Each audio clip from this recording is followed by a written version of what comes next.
Hello and welcome to this video on decision making. As a manager of an organization, you're going to have to make a whole bunch of different decisions. You might have to decide if a customer offers to buy your products in bulk, how much of a discount can you provide them and still maintain your profitability. A company like Toyota, they make millions and millions of cars every year that all have stereos inside them. But they have to make a decision. Should they manufacture the stereos themselves, or should they buy stereos from a different supplier? Which is going to be financially beneficial for them. During these current economic times, a lot of businesses are facing a lot of stress, and they'll have to decide, should we discontinue our least popular products? Will that be a good financial decision for us to cut some of our production? For people doing research and development, a lot of universities do a lot of this work. When should we continue funding research versus when should we cancel the funding if it's not looking favorable? How do we know when to make these decisions? All these decisions can be made using a framework of accounting, and we want to focus on relevant costs. So revenues and costs which differ between alternatives are called relevant costs. And when we're making short-term decisions, it's the relevant costs that differ between the alternatives that should be focused on. So in our cost behavior, we've learned that there's variable, mixed, and fixed costs. Often it is fixed costs which will not differ between alternatives. So if a fixed cost is not going to differ between the different alternatives in our decision making, then it's not going to be a relevant cost and we will ignore it for the purposes of our decision making. So rent is a fixed cost. If we have to rent a premises for 12 months, regardless of if we make product A or B, if I cancel product B, that rent is still going to have to be paid. So the rent that I would have allocated to the costing of product B is not actually relevant there because the business still has to pay that cost even if we cancel making product B. In decision making, you need to be aware of something called sunk costs. A sunk cost is a cost that you have already incurred. That is, it's something you have already spent money on previously, and that means it can't change regardless of what future decisions you make. So because a sunk cost has already been paid for, it is irrelevant and should be ignored for future decision making. And there's a really common bias that humans have, and it's called the sunk cost fallacy.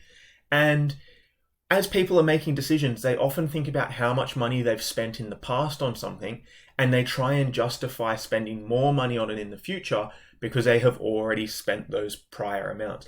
This is called the sunk cost fallacy. We shouldn't be looking backwards at how much money we've spent in the past when we're making a decision. The decision-making process should be based on what is going to happen in the future. So there's a saying, throwing good money after bad, and that is getting towards this sunk cost fallacy. It's very common for people who are into gambling, poker players or poker machine players. They all think, oh, I've already spent $100. I shouldn't stop here because maybe if I keep betting a little bit more, I'll make up my losses. And it can happen in things like research and development. We've already spent $10 million researching this project. Even though we haven't made any progress, I should keep going at it because if we stop here, all that $10 million is lost. Okay? We should make the decision based on the probability of success in the future. We should try and ignore our sunk costs. Another type of cost is opportunity cost. And this is a really big concept in economics. Opportunity costs are the benefits of an opportunity which are missed out on when an alternative is chosen.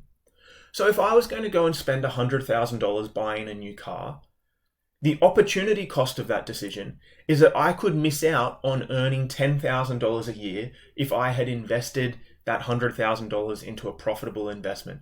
So I've got this choice. I can spend $100,000 on a car, but in doing that, I will miss out on the investment returns I would have generated if I chose, instead of buying a car, to invest the $100,000. So sometimes these opportunity costs may actually be relevant costs in our decision making. So for example, if I'm a manufacturing firm and I've got a big manufacturing plant and I'm thinking about if I should cancel or drop one of the products I'm manufacturing, an opportunity cost could be, if I do stop manufacturing this product, I may be able to sublease part of my premises and generate income. So if I stop producing product B, I'm able to then rent out part of my facilities to someone else and generate income there.